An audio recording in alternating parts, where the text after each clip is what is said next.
a very good afternoon, evening or morning, depending on where you're joining us from.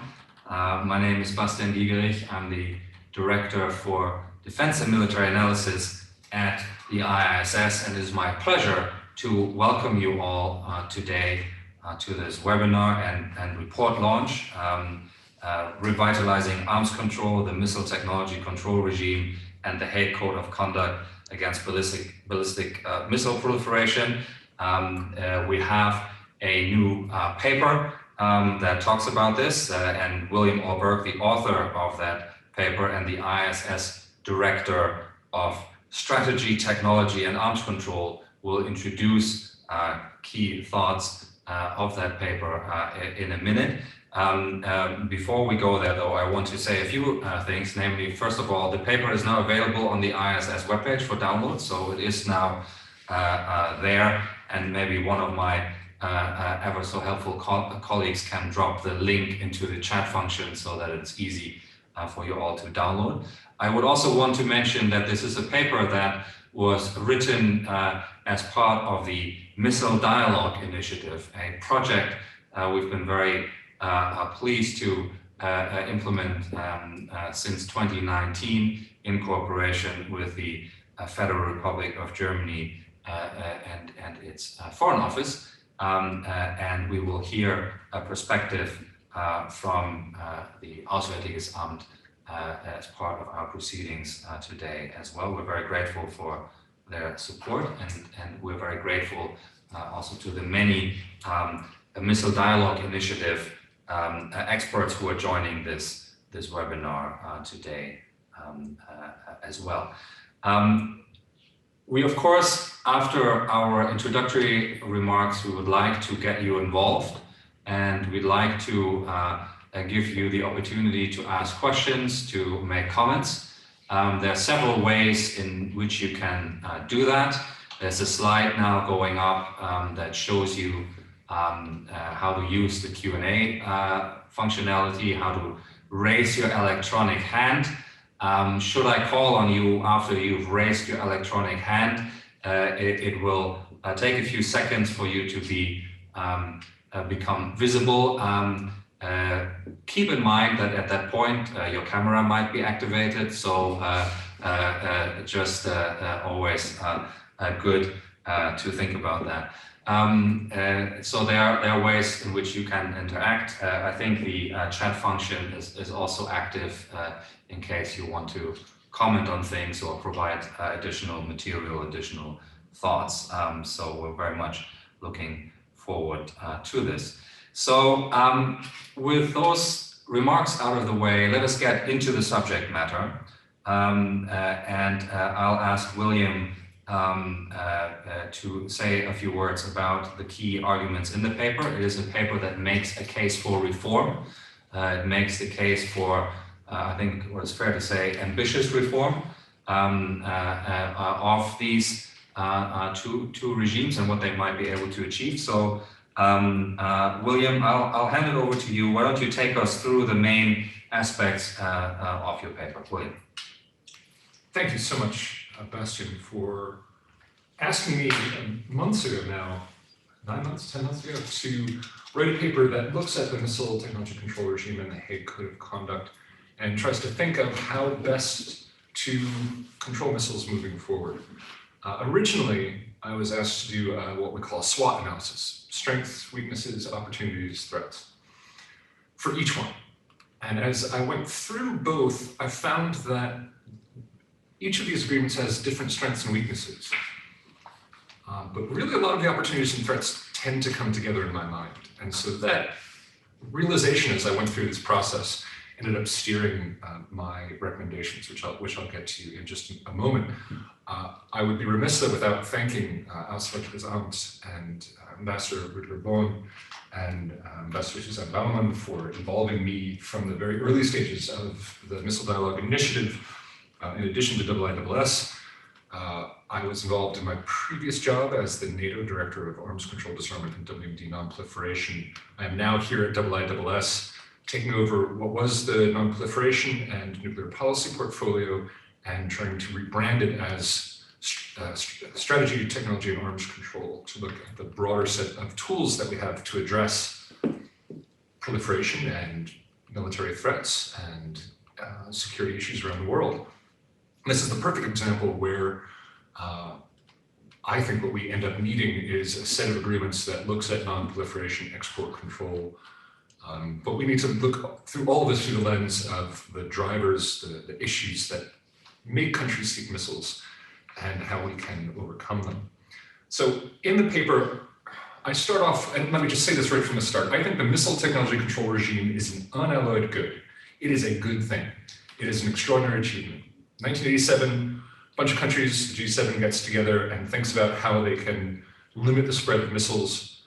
And I think it is a necessary tool in the international toolbox, but it is increasingly necessary, but not sufficient to manage the issues that it's meant to manage. It's significant to me that I think the annex, the fact that they have all these extraordinary definitions within the MTCR on what is limited and what's not, including on intangibles, is just, it's an extraordinary achievement.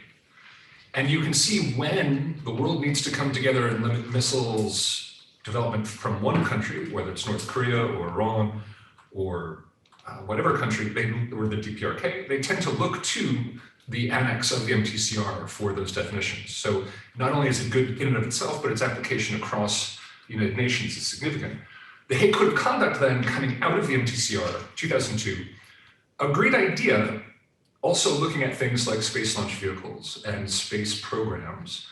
But I think at the time it represented sort of the lowest common denominator of what in 2002, especially the United States, the George W. Bush administration that was a little more skeptical about arms control, was willing to accept in terms of confidence building measures. So in there's a CBM, very similar to the US-Russia Ballistic Missile Launch Notification Agreement of 1988.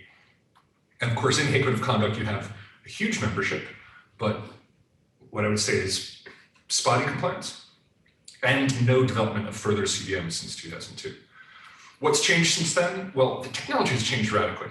Back in '87, the number of states that had access to this advanced technology was far fewer. Now it is easier and easier to build longer range, higher payload, faster traveling missiles more and more cheaply. And as we're seeing now, there's a hypersonic missile race. That's the extent of my hypersonic hype that I'll do in this meeting, but it is notable that we have an extraordinary missile race going on all over the world. So proliferation is galloping ahead. Missile producers and possessor states, and for the first time, we have missiles in the possession of non-state actors. They're using them particularly in the Middle East. MTCR membership increasingly does not reflect the haves and the have-nots that was at the core of the MTCR in the first place. And so therefore runs the risk of being an agreement among states that can agree with each other and not among the actual possessors or controllers of the technology. In the meantime, we're watching arms control itself contract, some would say collapse. And in this regard, there's a lot of focus on the INF Treaty. I would say the INF Treaty, from the end of its inspection regime in the early 2000s to 2015, provided only illusory control of missiles. The technology itself wasn't a challenge for the US and Russia, but in the meantime, many, many countries could catch up with the US and Russia in terms of ground-launched ballistic and cruise missile technology and the development of UAVs that launch missiles, which in 2002 was still a challenge, which is now no longer a challenge at all, loitering munitions, all kinds of things like this. So I think while the MTCR membership has not evolved, and I would note Deputy Foreign Minister Ryabkov in a speech on the 6th of October at the MTCR plenary recommended a fast-track approach for membership, which I applaud. We had 32 states join the MTCR in 11 years. We had 3 join in the past 23 years. So now what? Do we go back into missile-focused arms control? Is it about bilateral arms control? So if it's US and Russia, well, the US will insist on China. Well, if it's China, then maybe they'll insist on Japan and South Korea. Well, if it's South Korea, they'll insist on North Korea. Well, what about India and Pakistan? Pakistan would probably insist on Israel. Israel would insist on Iran. Iran would maybe Saudi Arabia. it just gets bigger and bigger and bigger. Eventually, I think you end up with, this is a global problem. And even if you were to define the parameters of the problem today, it's probably not going to look like that in 5 years or 10 years. And as we've seen, membership doesn't keep pace. So I think we need to go global. As I mentioned earlier, the UN Security Council resolutions give you an example of when we're serious about stopping the spread of missiles, we use much more stringent controls and approaches. And I think that should be global. So in the paper, the way I conclude my recommendations, I recommend radical reform. If you want a global body that's looking at missiles, I think you would transform the Hague Code of Conduct into sort of the political plenary body, where everyone comes together to make the big global decisions. And you would do it under UN auspices, so this would come directly from UN authority, not from MTCR or a smaller group of nations or whatever. It would come from the United Nations. Underneath that, you would have a technical body, and that would be the MTCR. And that would have a relatively limited membership of the countries with the real technical capabilities to contribute to the limited lists. And there you would have the technical experts who really come together, who really understand each other. Because right now what we have in both bodies is we have a mixture of technical and political experts. Some countries have the expertise, some don't. Sometimes the political folks, my government colleagues will all know this. You come into the chair, you get the portfolio, here's the decisions you have to make. You have to then immediately talk to a technical expert. So I think we break it into that political body with membership, 190, 193 countries, then the smaller technical body underneath, and there's great precedent for this in a number of other agreements. I think you have to have a permanent staff. I think the fact that the Hague Code of Conduct and MTCR chairs rotate is a good thing, but it also means you lose institutional knowledge. The idea of creating a triumvirate of chairs is great, but we've even seen gaps where countries don't step forward and take the membership. I think France and Austria have taken huge burdens in this regard, supporting. The European Union has taken huge burdens in terms of supporting these agreements, but let's stop having a small number of countries contribute. Let's make this a global responsibility, global authority. Let's have a permanent institutional staff that you can lean on. I think there needs to be more convergence with 1540 between Hague Code of Conduct and MTCR and 1540. And I think on that basis, you could also include outer space. The UN Outer Space Agency, obviously, the rights of countries to peaceful uses of outer space should also be part of any agreement. And I think the CBMs that we have within the Hague Code of Conduct need to be expanded significantly to include all kinds of different launch agreements that we see all over the world. India and Pakistan have launch agreements, US and Russia have launch agreements, Russia and China have launch agreements. It shouldn't be the lowest common denominator, but we should be much, much more ambitious. But all of this towards the idea that we have to stop the spread of missile technology now. As commercial firms, as non-state actors, as more firms develop these capabilities, we need to take sincere and strict action now. Now, do I think everyone's going to adopt the huge list of proposals I have in my paper? No. Hopefully this can put enough energy into the system so that we can make at least some incremental reforms. But if we don't know where we're going in terms of what we want governance to look like eventually, then these interim steps end up not meaning very much. It becomes very hard for your leadership to engage and to put the energy that governments will need in a consistent and focused manner to actually push things forward. Anyway, so I hope this is a good summary of the paper. I hope this has whet your appetite to read it. I was very excited to read, as I said, Deputy Foreign Minister Ravikov's remarks, because I think the Russians in the MTCR chair now are thinking much bigger picture. But I think we all need to come together and do something, because every crisis on Earth, every conventional crisis on Earth, every nuclear crisis on Earth could become a prompt first strike crisis. And the spread of missiles is what's adding to that. And I think we need to address this radically and urgently. Bastian, thank you. William, thank you so much for outlining some of the key thoughts in the paper, and I'm sure we'll want to debate these in a minute. I invite people to put up their comments and questions in the Q&A box and function. Here again, a reminder on how to do that. Before we do that, however, it is my pleasure to also welcome Ambassador Rüdiger Bohn, the Deputy Federal Commissioner for Disarmament and Arms Control at the German Federal Foreign Office, and our partner in the Missile Dialogue Initiative project. And Ambassador, I was wondering whether I can invite you. We're here together in the ISS Europe conference room in Berlin, but whether I can invite you to perhaps give us, a few minutes of reactions, thoughts on this theme, on this issue, and how it fits into your thinking. Ambassador, over to you. Yeah, thank you very much, Bastian, and thank you very much, William, for this thought-provoking paper and the analysis and the recommendations.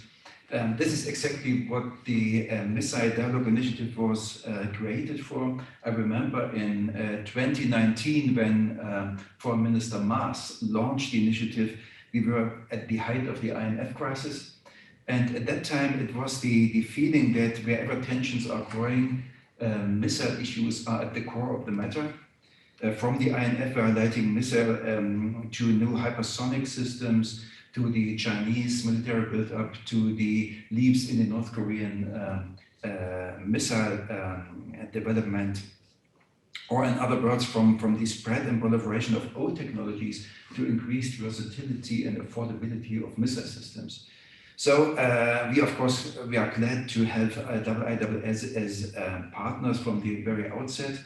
And I'd like to repeat that MDI was established to bring together experts and diplomats to develop a better understanding of missile-related challenges, but also to inform discussions and to explore remedies. And if you look at the Hague Code of Conduct and MTCR, I think both regimes are prime examples of why we thought this was necessary. Both regimes illustrate the gap between a very dynamic political and technical evolution on the ground and the inertia in terms of political governance or multilateral governance. And the Hague Code of Conduct and MTCR, of course, remain the only multilateral instruments to address the proliferation of ballistic missiles. And of course, their value is very clear, but they are very far from unfolding their full potential, both in terms of scope and implementation, of course. And I think it is vital to understand that this is not a mere feature of governance, not being able to keep up with the speed of technological advancement. Rather, it's also a question of whether or not actors even want to be governed in this field of missile governance or missile technology. And I think it's one of the strongest suits of this paper, William, that it analyzes why states and other actors don't want to be governed in this field. And of course, there are security dilemmas, and irrespective of what we think of their validity, these security dilemmas have to be addressed. And this is, of course, a rather daunting task. And in fact, when I read your paper, William, I got the impression that you yourself are not particularly encouraged by the prospects of neither incremental change or radical reform. But in my position and given my long job title, I have to be a little bit more optimistic. And I think there is a growing understanding that it's worth the effort in order to achieve reform of the two regimes. It's worth the effort that you called, I think, a strong and long-term effort. And so I thank you once again for this excellent impulse, and I'm looking forward to our discussion today. Thank you very much. Rüdiger, thank you so much for those remarks and for your take on the issue and of course for explaining how this paper also fits in the overall agenda that we're pursuing with the Missile Dialogue Initiative. So we've got about 110, 112 people online. So I'll ask you to get your questions ready, get your comments ready, and make good use of the next 40 minutes or so that we have to debate this. One point, William, I would ask you to perhaps say a few more words on is indeed what Rüdiger has also just picked up on that reform agenda. There'll be probably a number of people on the call on the webinar who feel MTCR is a success, actually, has achieved some things. They will look at HCoC and feel, a global new global membership base. So there's something to hold on to there. And then you say, actually, what we need to push for is radical reform of all of this. When people read the paper, they will see, as you alluded to, you define what the more incremental reform agenda would look like, but you don't think we'll get there. And then the answer is, actually, we need to be more ambitious. Can you explain that a little bit more, underline perhaps some of the key tenets of what really would be radical about this reform agenda, so that people can come to terms with that a little bit? William. Yeah, so as I said at the start, I like MTCR. I think it's a good regime, but I don't think anyone could say, based on its intention, that it has succeeded to the degree that we would hope, or that it has the span and control that we would hope. And there are increasingly direct loopholes like non-membership, and other loopholes that people find for vertical and for horizontal proliferation. So I do think reform is truly necessary. When you read the dialogue in the United Nations around MTCR and Hague Code of Conduct, this idea that the MTCR was born of original sin. It was born by a group of rich Western nations who wanted to limit the spread of missiles. And so you get countries in what used to be the have-not category complaining about the origins of the agreement, about its lack of inclusiveness, etc. Those countries are increasingly haves. So the countries that are complaining about the very structure of the MTCR, and then the Hague Code of Conduct was actually drawn up by MTCR parties, and the EU then circulated that and tried to get people to have dialogue on that. There were no significant agreed changes. So both these agreements are born kind of, I hate to use this phrase, but of original sin. And that's why I think you need to take a step back and say, no, this should be a global, this should be a UN process. I would also say that I do think reform is necessary, and I think it's possible. But Rutger is absolutely right. I do despair, because I know that Germany came up with a whole raft of proposals on how to strengthen Hague Code of Conduct. There have been ideas in Hague Code of Conduct before, but if you look at the annual statement at the end of every Hague Code of Conduct conference, they've become cut and paste for the past 10 years. There's no feeling that there's any real movement coming out of it. I hope there is. I hope we can push movement. But I think you have to, like I said before, I think you have to have a bigger idea of what global governance should look like in order to even make the incremental reforms to move on. And even if everyone right now doesn't agree to the radical reforms, it makes it easier if there's a roadmap. Otherwise, again, the incremental reforms look like, okay, you're going to change this and that, but Egypt says, what does that do for my security? Nothing.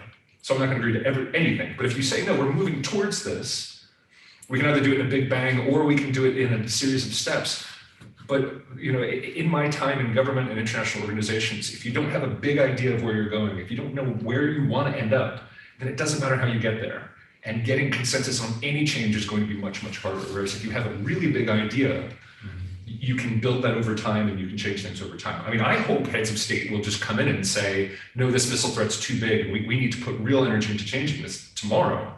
But I wonder if that's going to happen. And in the meantime, are we still going to end up, 3 or 4 Hague Code of Conduct annual meetings down with no significant changes to the agreement? I think that would be very, very sad, because I think some of the ideas are excellent. William, thank you very much. We are getting now a bunch of questions in, so I'll weave in some of our participants here and the questions they asked.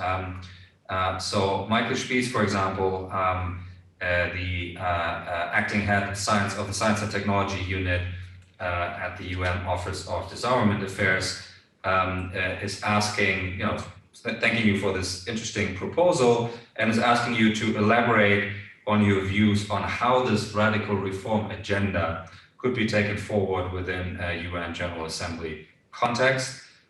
Is, for example, an initial resolution seeking views and proposals, a bit like what the UK has done on outer space. Is that a thing that you would promote? Is it an open-ended working group in which MTCR and HCoC members and non-members could? How would you go about that? That's an excellent question, and Thank you, Michael, very much for that. Looking at the UN mechanisms, which is exactly where I think this needs to reside. I think if it's just MTCR and Hague Code of Conduct states, then we've already started off on the wrong foot. I think it should be an open and inclusive process. And again, I think Deputy Foreign Minister Ryabkov asked for something similar. He wants a government group of experts. There's also the precedent of open-ended working groups. But I think it has to start, just like the UK proposal, with a UN General Assembly vote on a proposal as to whether that proposal is for a report process for the Secretary General as the UK outer space effort is currently focused, or if it goes more towards a government group of experts.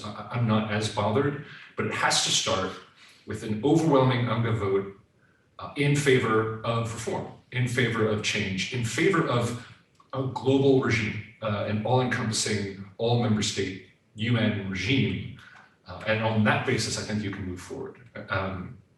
But again, as to the specific mechanism once the vote has taken place, I think Michael would have much more experience in organizing such a thing than I do, and we have, as I said, a couple of examples of processes that have gone well or haven't gone as well in recent years.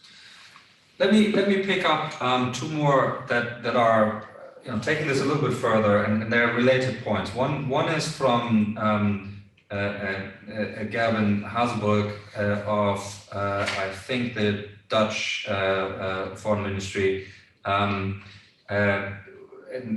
Gavin is saying MTCR is not only about technical expertise, it is also about harmonizing export control policy among the partners. How do you see this being done under a UN umbrella, given the opposition against a Chinese draft resolution on promoting international cooperation, peaceful use of science and technology? And there's another question from Timothy Wright, a researcher at the ISS, deeply involved in the MDI, and he's asking whether expanding MTCR membership to include significant missile producers and processors, China and Iran come to mind, does that actually help or hinder the regime, considering their divergent positions from most current members and the consensus principles? So how do you bring all of those views together? Yeah, so already within MTCR, there's cooperation. There's a export controls group that comes together and works on this. But I think what we're increasingly finding is, if that's only MTCR members, then we're not getting at the technologies we need across the board. There are countries outside the MTCR, and not even what you and I would think of as proliferating states, who also have technologies of interest. And of course, MTCR does reach out to non-member states as well to try to synchronize. But this is all still voluntary and, as agreed and self-monitored and self-enforced. I think we need much more of a 193, 4, 5, 6 nation approach that says, yea, verily, this should be your export control regime. And we see examples of this with UN Security Council resolutions on Iran or North Korea or other countries that we specifically try to limit. We do this. We do come together on individual countries. And I think that's odd. I think we should come together with a global export control consensus. And again, the actual technical working group who's doing the definitions, that could still be a relatively limited group because some countries simply don't have the background or wherewithal or capacity to be on that group. But when it comes to actually enforcing, it should be global, and therefore, again, you need a global membership that can say yes or no to things and that can contribute. Otherwise, it's a small group of countries imposing their will on a large group of countries, but we're going to require a real consensus. You would dilute MTCR's membership writ large, but again, having a limited group of countries that all agree with each other that missiles shouldn't spread, and then a other group of countries that think missiles should spread, is our current situation. And that's not a good thing. We need to have a global consensus that missile technology should not spread and therefore work together. So at some point, we either have to go big or we have to go even smaller but how would that smaller group impose its will on the larger group? And again, as technology continues to outpace our ability to regulate it, this is only going to become more and more of a problem as we move forward. And the decision to build missiles is no longer going to be mother may I to the MTCR members. It's going to be a matter of political will and time and money, and that's it. Speaking of larger and smaller, there's a question here raised by Dinsha Mistry about regional approaches as stepping stones to global approaches. In the question, Dinsha points out that one of the proposals you make is around the creation of norms. And I suppose the question is really, is it possible to create these norms starting on a regional basis, starting in regions that perhaps are mostly missile-free, consolidating there, then moving out, or is that a dead end from your point of view? From my point of view, that's going the wrong way about it. You get a bunch of countries that don't have security dilemmas, that don't have the systems, that don't have the technology. They can agree to anything. Hooray. I think, actually, I would totally agree with Dinsha's approach. By going to one of the hardest regions in the world, we actually had a IISS roundtable on Iran. And one of the things that kept coming up was we need a regional regime, and it needs to be tough, and it needs to be inclusive. And I think if you could agree to it there, then you could apply it globally. I think with all these things, it's if these 2 countries, or if these 5 countries, or if these 8 countries can agree to it, and they're the ones who have the hardest security dilemmas, then those should be pretty good rules. And why not apply them everywhere? Because again, if you just go to a group of countries that don't have the technology, they don't have the security dilemma, they'll agree to things that then these other countries that rely on missiles for their core ideas about what national defense means, for their own national security, for in some cases, what they believe their survival is, they're never going to accept it. So I think a regional approach could help to feed into a global approach, but it would have to be a tough neighborhood and not an easy neighborhood. Interesting, very interesting.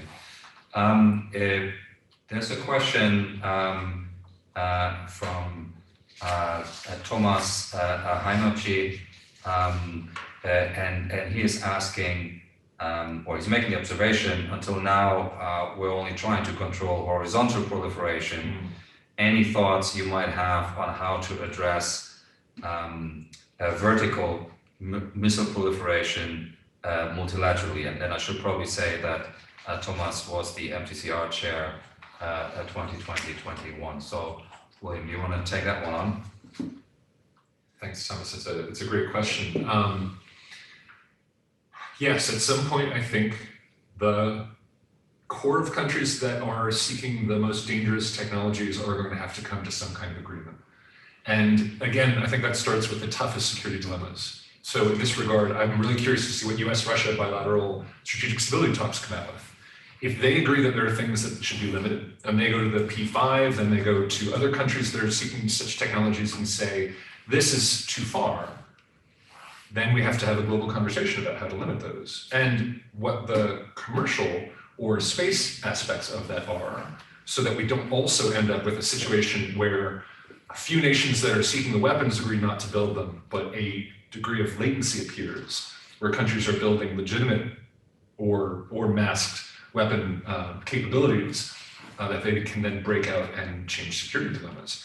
But it would be we do need to think about vertical proliferation, because I think for the quote unquote have-nots, or for those countries who are stepping into the ballistic and cruise missile space, they will need some assurance that either there is a limit to where their vertical proliferation goes, or we're basically saying, nope, everybody build everything and it's fine, which again is one of my core arguments. We shouldn't live in a world where everyone who just decides they want whatever type of missile could build it, should they choose to, should they be willing to go through the expense and time of doing so. Okay. Space has come up a few times already in your remarks. So let me turn to a question from Nicholas McLean, who says, you mentioned the need to include outer space issues in any new international agreement, but then Nicholas says, but surely it makes most sense to negotiate separately on outer space. The existing outer space treaty is long overdue for an update. current signatories could all be persuaded to behave logically, if the current signatories could all be persuaded to behave logically, but a new treaty could cover space, debris, mining in space, not only the weaponization of space, and of course it raises a related point of the rights of states to a peaceful use of outer space. So do you want to perhaps say a few words on that space element of the conversation? So I'm not looking for this type of future agreement to be the agreement that governs behavior in outer space. I think the current effort within the UN, driven by the UN General Assembly vote, is fantastic. There's a lot of debate there. And I do agree with Nicholas entirely. The Outer Space Treaty, or another mechanism, or a rules of the road for space, responsible behaviors for space needs to occur. That's absolutely true. But we also can't ignore the fact that a missile and a space launch look awfully similar. And in fact, an ICBM can often go a lot higher and further than a lot of space launch vehicles. And so one of the biggest issues in terms of missile is those rockets, getting those rockets to go far. And the other issue is the reentry vehicle, all of which is perfectly legitimate for space. So how are you going to manage that crossover? There needs to be a management of crossover. I think the MTCR looks at technologies similar to this. The Hague Code of Conduct has enshrined within it the idea that we need to have the rights of states to seek the peaceful benefits of the exploration of outer space. But I do think there's a technology crossover there that needs to be managed. And again, we can't allow such a huge loophole where states can say, no, it's only space launch, don't worry. Or in Iran's case, 2 space launch programs, one by the IRGC and one by the government itself. This is too obvious a loophole to leave completely ungoverned. I think once it gets into space, once you're talking about debris and transparency and behavior and approaches and blinding and all that kind of stuff, that needs to be managed somewhere else. But the technology to get something from the ground into lower Earth orbit is in many ways indistinguishable from the technology to launch a missile at target anywhere else on Earth, and so we have to take this into account. Thanks, William. Let's turn to a point raised by Ireland, the Irish Department of Foreign Affairs here on our Q&A chat that we have going. And it's about incentivizing current MTCR members to find consensus on your recommendations. In particular, enhance synergies between the regimes and enhance coherence with 1540. Don't seem to have any obstacle, bar absence of political will by some key states. Now, obviously, that's not a negligible obstacle.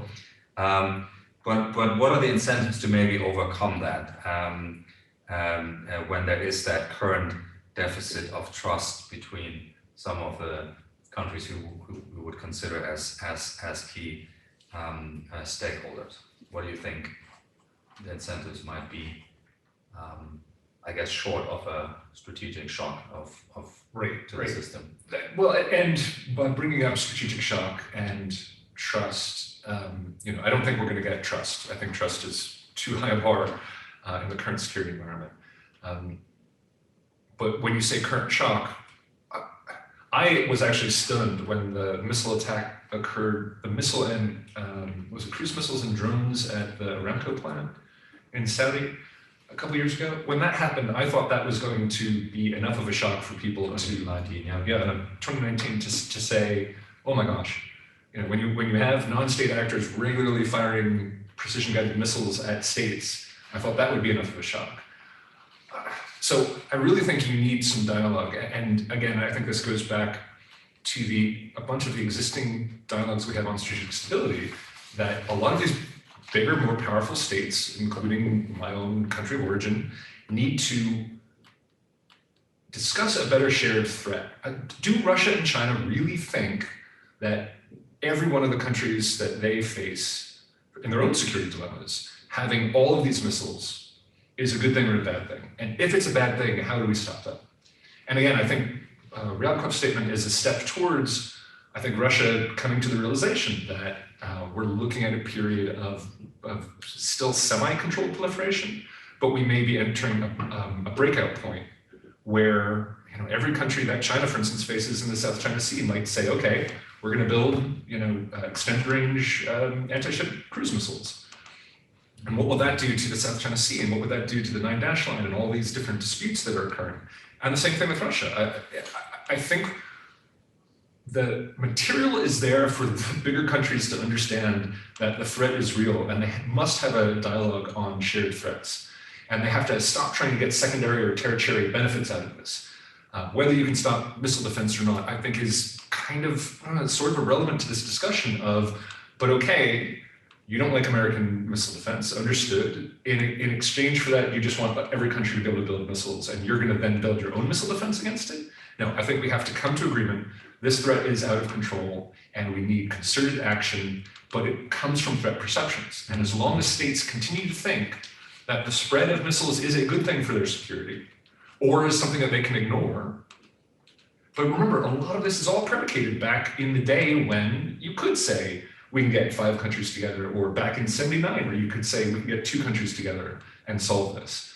This is not that world.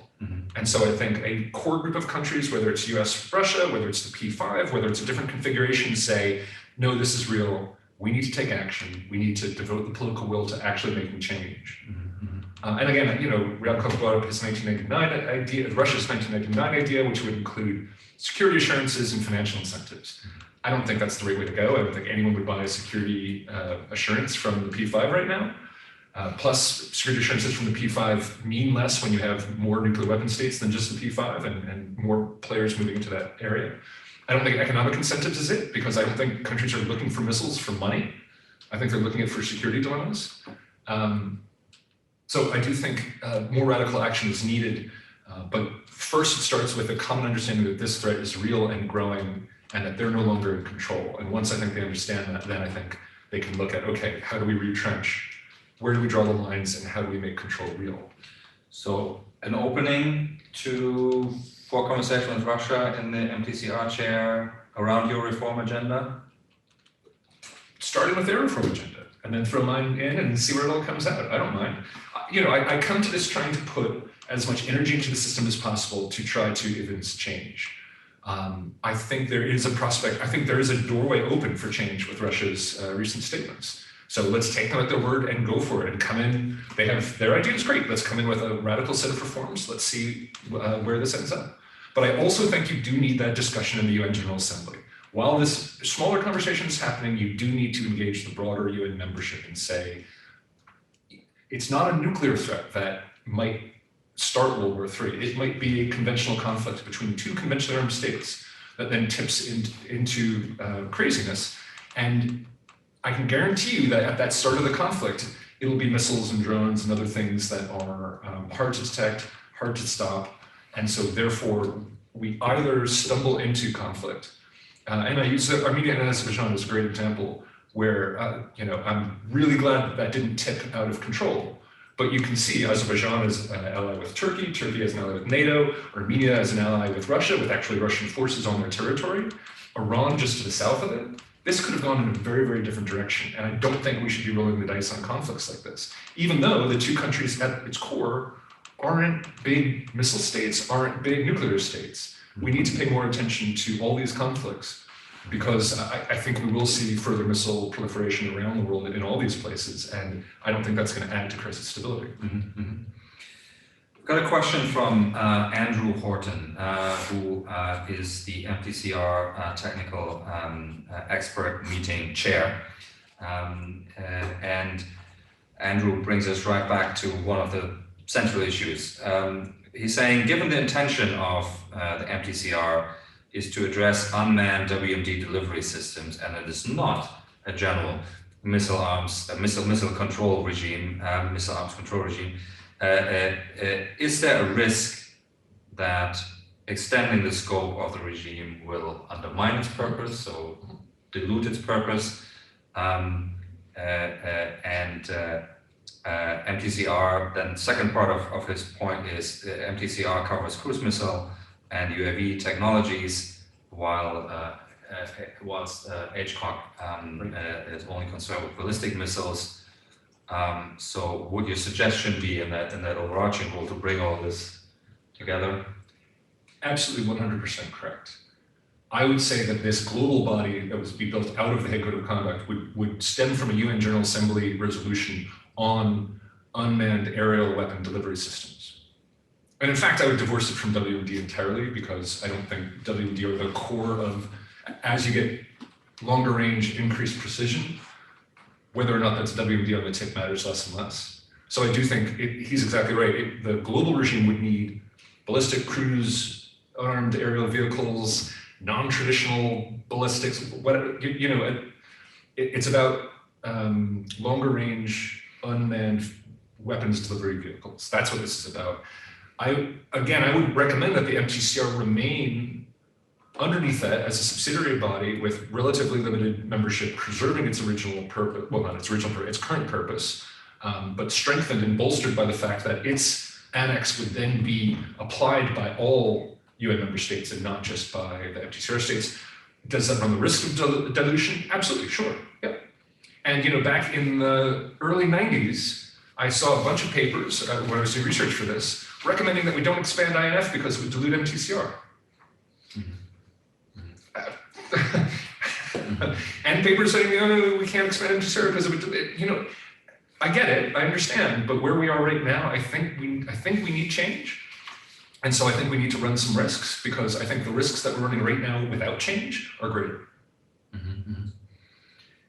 There's a related point from William Schneider, who's now at the Hudson Institute, if I remember correctly. And William is saying, as someone who was involved in MTCR during the 1980s when he was at the State Department, from that perspective, two reasons why MTCR, and with it, he says, HCoC have not been successful. First, the effort to create MTCR was driven by clandestine WMD programs in 3 nations, not all missile programs worldwide. So the overly broad application has, this is William's argument, diminished the effectiveness of the non-proliferation regime. Basically, ultimately, he's saying this makes it unlikely that MTCR HCoC will prevent the most dangerous dimension of delivery system proliferation, the use of missiles for WMD delivery. Reaction?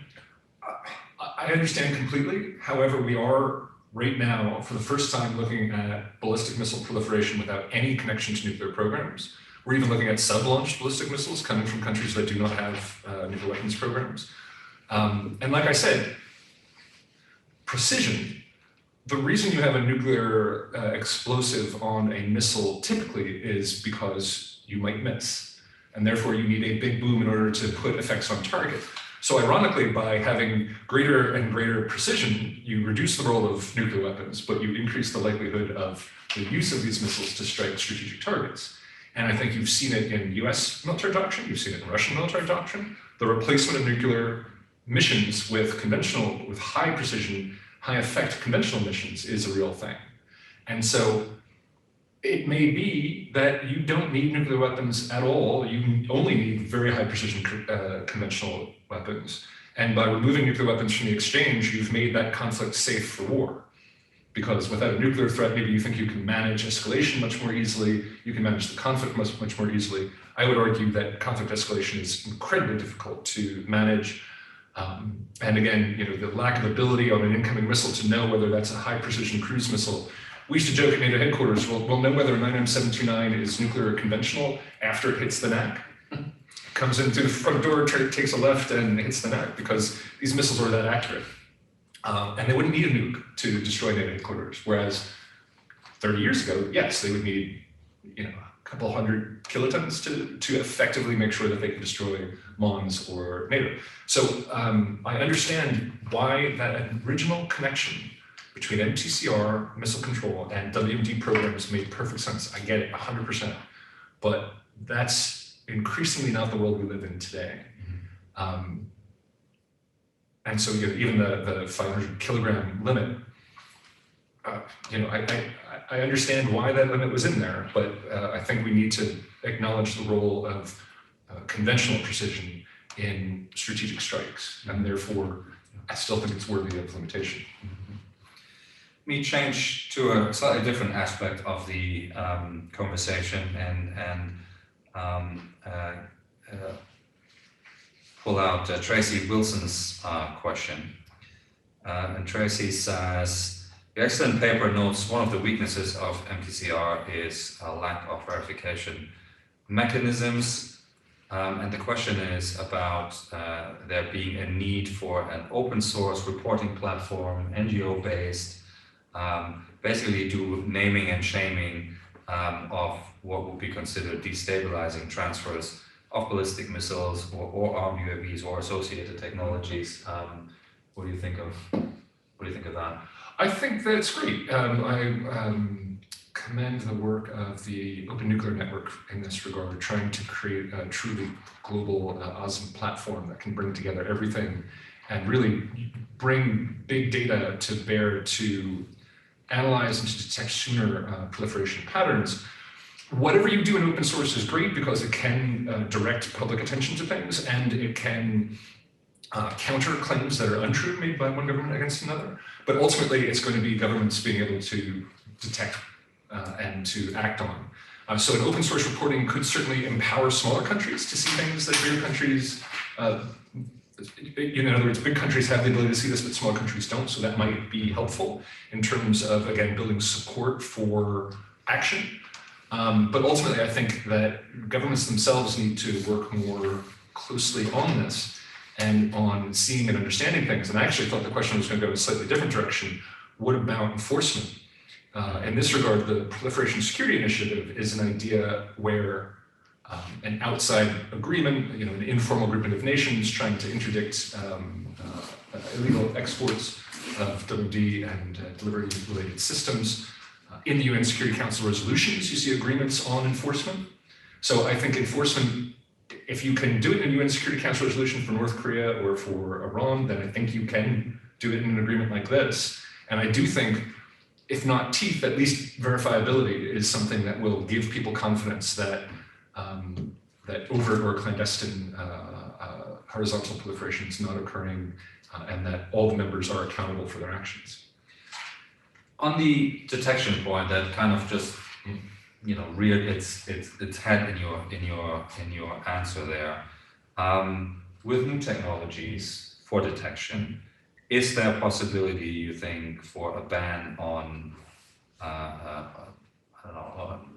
on only nuclear armed cruise missiles, something of that nature? Do you think that's a path that is opening up? I would say it is possible to come to a smaller agreement among a couple nations on not arming cruise missiles with nuclear weapons. I think verifiability is possible, and there's examples in New START, but I think in a crisis you would have zero confidence, zero. Ultimately, warheads can be removed and affixed. These systems are incredibly capable. These systems with the longer ranges can carry any warhead they need to, any distance they need to. So ultimately in a crisis, you're going to say, well, let's see, when were my inspectors at that facility last? So do I think this incoming is conventional or not? And again, does it matter if I know it's going to hit me? And if I'm not even sure if my point defenses can defend me against a missile that can move a lot. So yeah, it's possible to increase detection capabilities, but ultimately in arms control, it comes down to what happens in a crisis. And if in a crisis, the number and ubiquity of the systems, the maneuverability, the mobility, and the easily swapping of warheads in these systems makes it such that I would have very low, if not no, confidence in my ability to say, yes, sir, I don't think that's an incoming nuclear weapon. I think that's a conventional weapon, but still a duck. Okay. We're in the last 5 minutes or so of our session. So I want to turn to a question that Kolja Borgman has asked, who works at CIPRI and I think leads the MTCR project over at CIPRI. Thanking you for the proposals you make, and then wondering to what extent it would be acceptable for states to have technical expert meetings and licensing and enforcement expert meetings functions exclusively within with an MTCR-like subgroup to that treaty structure that you propose in the paper. And Koya continues, both the technical work with its significant implications for the scope of export controls and the sensitive information sharing on enforcement, on denials and procurement attempts are of course key to an effective export control regime. How could this still be effective with the necessary confidentiality and also be part of a treaty structure in which presumably all states would be co-equal partners with voting rights, consensus requirement? How do you get around, or how do you square that circle? I think the NPT provides you an example, both with positive and negative examples within the history of the NPT and its enforcement. The IAEA is predicated on the idea that some countries know some things, other countries don't, and that the protection of the proliferation of that information itself is a critical part of IAEA safeguards.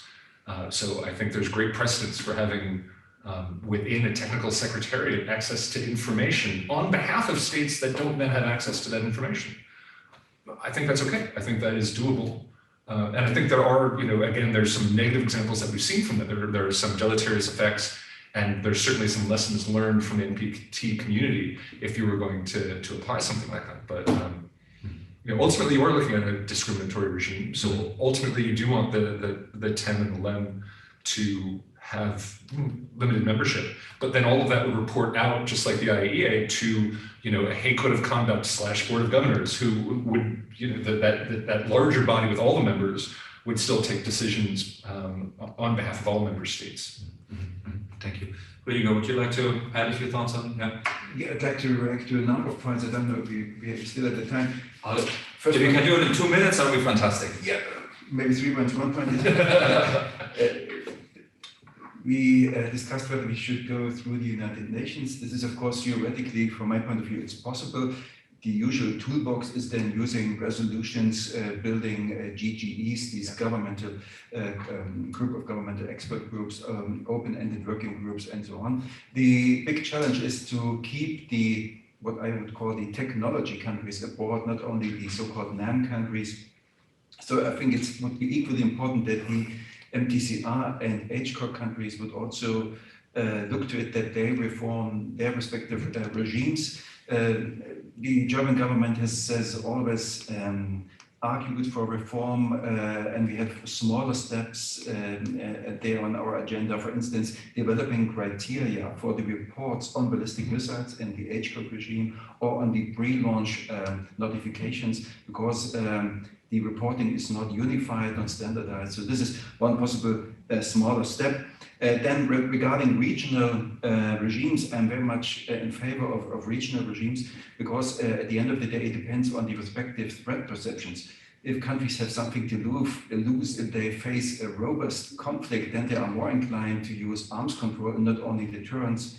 The Cuban Missile Crisis, for instance, in 1962, brought the relations between the US and the Russians to an all-time low, but it was also the beginning of CSBMs and arms control. And with regard to verification, it is a problem across the board in all spheres of arms control these days. And William, you mentioned something like open source reporting. I think this is a good substitute for hard verification regime. I think the technical term is peer review mechanisms, which is used in many international organizations as a substitute for a hard or robust verification regime, but it's much better than having no verification regime at all. Yeah, thank you. Thank you very much. Very, very good points. We are now in injury time, so we'll have to bring this to a conclusion. But maybe just to round it out, one point we didn't quite answer, and I was reminded of that just now in in the Q&A here is, and Rüdiger also just mentioned the GGEs again. And the question is, hasn't worked in the past, from Michiru Nishida, is basically saying the UN used to pursue something under a series or through a series of GGEs, they didn't go anywhere. Any reason to think it will be different? Last was 2008. That was 13 years ago. I think the security environment has changed significantly since then. I think the threat perception has shifted since then. I think even among the US and Russia and the P5, the threat perception has changed. I can't tell you how many times in my career I've been told, we tried that once. In 1878, it didn't work. That's great. Today's a new day. We need to attack all of this with energy. We need to throw ourselves into the hardest problems in the world with the most optimism possible and the most desire to change things. And if we end up short of our ultimate goals, but we end up moving things forward, then I think the world could be a safer place. But we need to attack, attack, attack. We can't just say we tried it once and it didn't work out. What a great way to finish this session. William, Rüdiger, thank you very much. Thank you all for joining us today. I can see we held most people's attention right until the end. So thank you for the many very good questions, contributions, challenges that you have put out there. I apologize to one or two people I didn't quite get to in the flow of the conversation, but we took note of points made. The paper is available, as I said. If you haven't read it yet, do so, download it, let William know what you think, and please follow our MDI efforts as we continue with this project. I would not want to close this meeting without thanking two people in particular, Tim Wright, who is the beating heart of the MDI project, and also Flora Bell, the editor here in the ISS Europe office, who has done an amazing job for the paper, working with William and others on this. So with that, I'd like to bring this to a close. Thank you very much. We hope to see you soon again in an MBI context, or indeed an ISS webinar. Have a good rest of the day. Thank you for your time today, and see you soon. Bye-bye.